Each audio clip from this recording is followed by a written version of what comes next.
Mountain News First at 4 continues. We are still keeping a close eye on the possibility of damaging winds tonight as a cold front moves through. There could even be some minor flooding too. Meteorologist Evan Hatter joins us now with more on the timing of all this. Evan? That's right, Steve. The thunderstorm complex is slowly getting its act together out in far west Kentucky.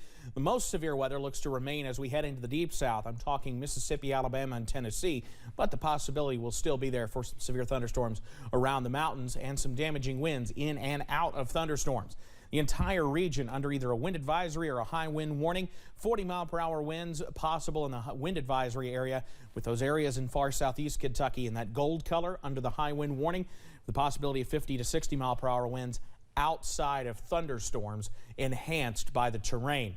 Wind speeds out there right now, we're slowly starting to build those speeds back up, 15 to 20 miles per hour along the Kentucky, Virginia, and Tennessee borders. Look at Monticello right now, sustained winds at 26, gusting to 39, 35-mile-per-hour gusts right now in Williamsburg and Middlesboro. So the next round of the high wind on its way in, completely outside of thunderstorms. And you'll notice up to further to the north where it's still raining, we're in the mid and upper 50s. We're in the mid to upper 60s in far southeast Kentucky and southwest Virginia, where we've been able to dry out a little bit.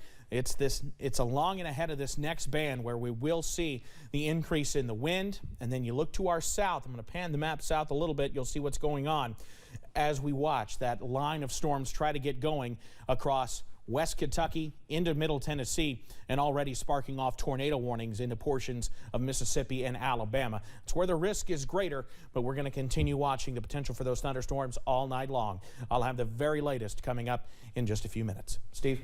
All right, thank you, Evan.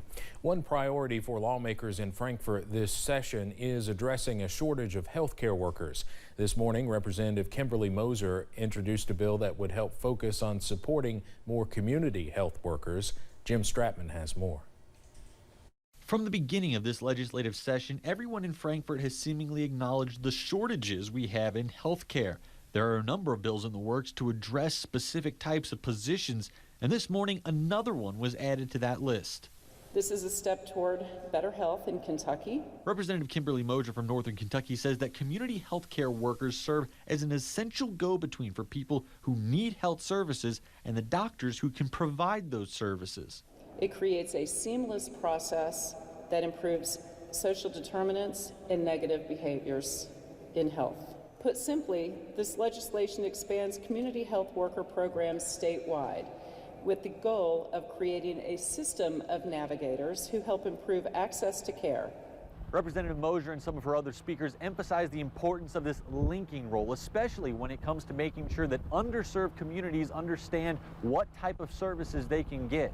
Oftentimes we're translators, we're tour guides, we are the link to get people to the services that they thankfully have access to. They just need help actually getting to. Our healthcare system, we all know, is incredibly fragmented. It's too complicated, it's hard to navigate. Community health workers are there as trusted people in your community who you probably know as your neighbors.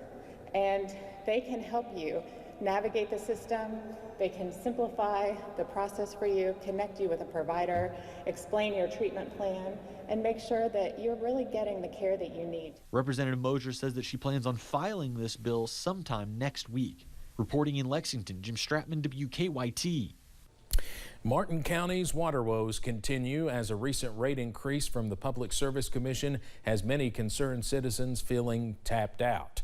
Alliance Water Resources, the county's water management company, requested a 12% rate increase, which officials say was the minimum amount the district could request in order to break even. But the PSC doubled that rate, saying the district needs more than that to make ends meet, something ratepayers say they simply cannot afford, especially for a water system that needs more work to even be reliable. It's still pending. It's all pending because of the fact that we're not getting enough help to get this done. They're saying, well, you just have to suffer and pay your own rates, and we know it's not possible.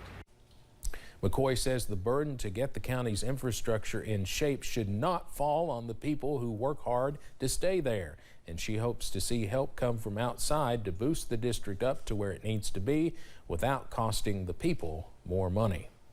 The Pikeville Police Department served an arrest warrant last night after a short pursuit. One Pikeville PD officer conducted a traffic stop on Ronnie McClanahan, who had a warrant for his arrest after stealing more than $25,000 from a local home he was paid to do work for. During the traffic stop, McClanahan got out of his car, left on foot, and hid in a wooded area. Officers eventually apprehended McClanahan, who told officers he knew he had a warrant. But he accumulated more felonies when he ran from the police, when we should just, did the right thing and said, hey, yeah.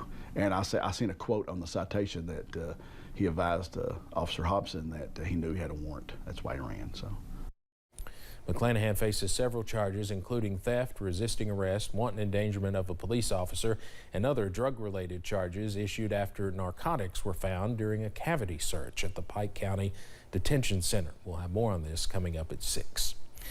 More than 1 in 4 women below age 50 have experienced domestic violence at least once. The startling statistic is from Wednesday's edition of The Lancet, a British medical journal. The study is based on responses of 2 million women collected by the World Health Organization. 27% of women between the ages of 15 and 49 say they experienced violence from an intimate male partner. But the study's authors believe the actual incidence may be much higher than reported. The coronavirus pandemic has led to an even greater rise in anxiety and mental health issues across America. The CDC now says more than 50% of Americans will be diagnosed with a mental illness or disorder at some point in their lifetime. House lawmakers confronted the crisis during a special hearing today on Capitol Hill. CBS's Natalie Brand has that story from Washington. And I wish almost every day I could wake up and have her with me. Martha Thomas lost her daughter Ella to suicide in 2018. She was just 24 years old, the older sister of NFL player Solomon Thomas. There is still so much stigma surrounding suicide and suicide prevention and mental health. And if we don't talk about it, it's not going to get better. The family says it turned pain into purpose, founding the nonprofit The Defensive Line, aimed at ending youth suicide.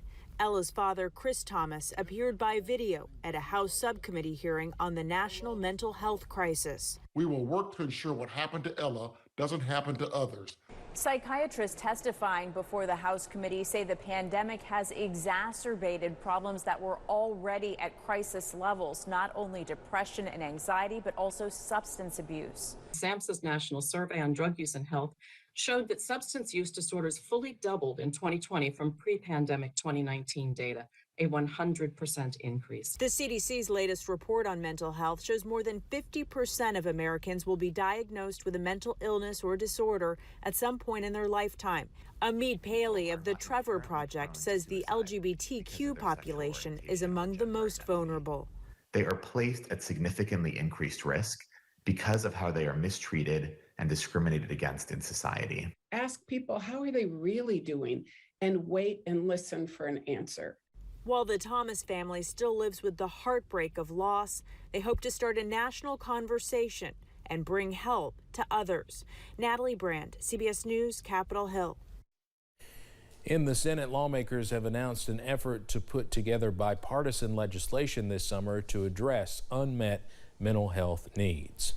There's new evidence that getting vaccinated against COVID-19 while pregnant can also provide protection to the baby.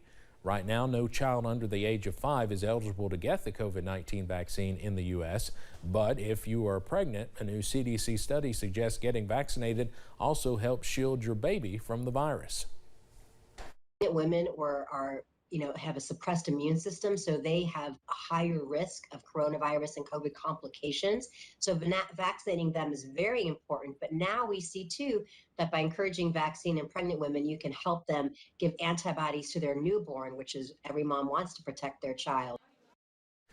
The study says babies of mothers who got 2 doses of either Moderna or Pfizer's vaccines during pregnancy had a reduced risk of being hospitalized with COVID-19 in the first 6 months of their lives. Coming up on First at 4, Consumer Reports releases its top 10 cars.